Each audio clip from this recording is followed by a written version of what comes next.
with? Well, let's finish up in Luke. Back up with me to chapter 14.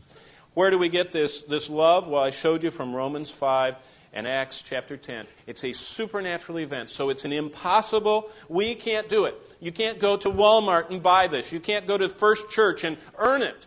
You can't even go to Mecca or Medina and through the Muslims and do enough holy stuff to get it. It is impossible humanly to be saved. So how do you get saved?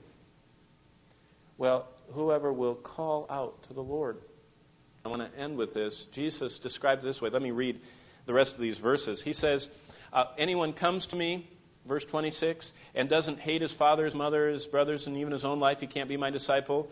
That talks about the Spirit of God coming in and giving us this supernatural love for Him, which characterizes a believer. Verse 27, anyone who doesn't carry his cross and follow me. So we have to love Christ and identify with Christ. We have to follow Christ.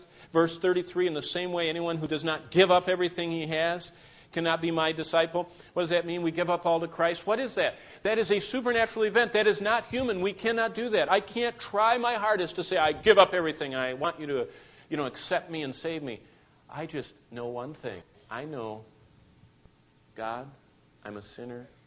I'm hopelessly unable to do anything to merit heaven. Save me through your death in my place.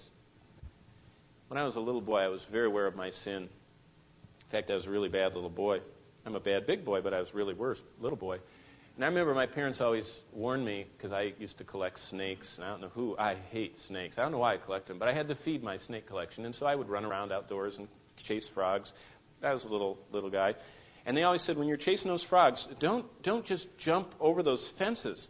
You're going to land on something, and get lockjaw. Ever have your parents tell you about lockjaw? Well, my parents were gone, I don't know where, and I was out catching frogs, and I remember running through my uncle's fields, and there's this big fence, and I just had seen one too many Lone Ranger things, and I just vaulted over it and I landed on one of these soft, fluffy, black and white striped creatures.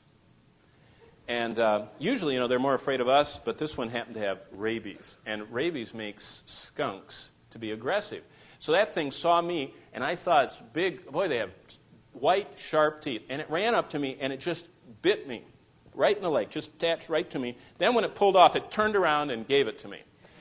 And, and it didn't even bother me, the bite. What bothered me was the smell, because my parents would find out. So I went through my mom's. She had this guide on the washing machine door, and it told how to get rid of stains, and I saw smelly things. I thought, that's me. And it says you use bleach and tomato juice. I don't know why it said that. So I made this mixture, and I was putting bleach and tomato juice on me. I washed my clothes and that. And the whole house. When they got home, they said, oh, what did you do?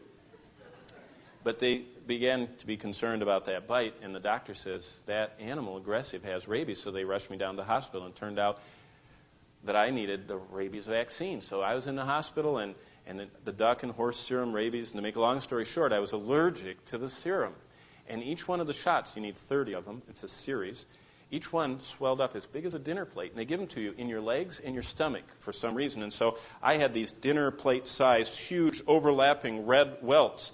And finally, I was, it was really wearing down my system. I was having this allergic reaction. I was laying there in the bed, like people do when you visit them in the hospital that are really sick. And when we visit, we think they can't hear. And I'm laying there like that, and the doctor is whispering, oh, we don't know whether the rabies are going to take him or whether the allergic reaction, but we aren't sure he's going to make it.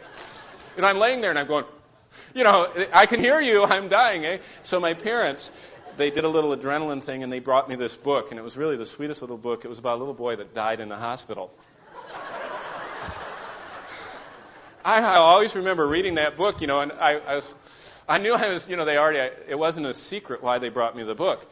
But I will always remember that book because they were trying to make sure their bad little boy was going to heaven.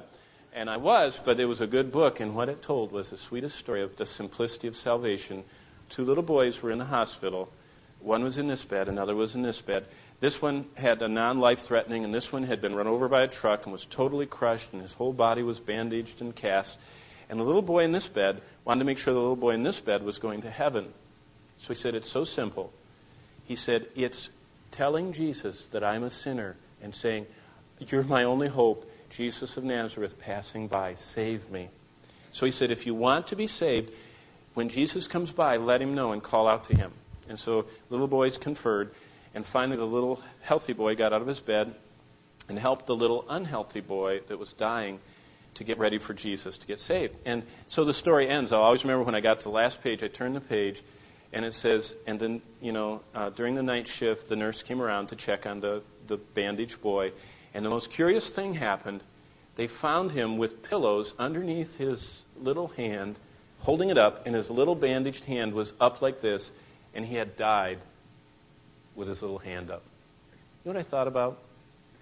That is such a simple presentation. But Jesus Christ said in verse 26, if you come to me, it's humanly impossible. You just have to raise the hand of faith. Ask me to do what you can't do. Ask me to take away your sins. Ask me to come in and give you perfect righteousness so you can go to heaven because you can't go with even one sin.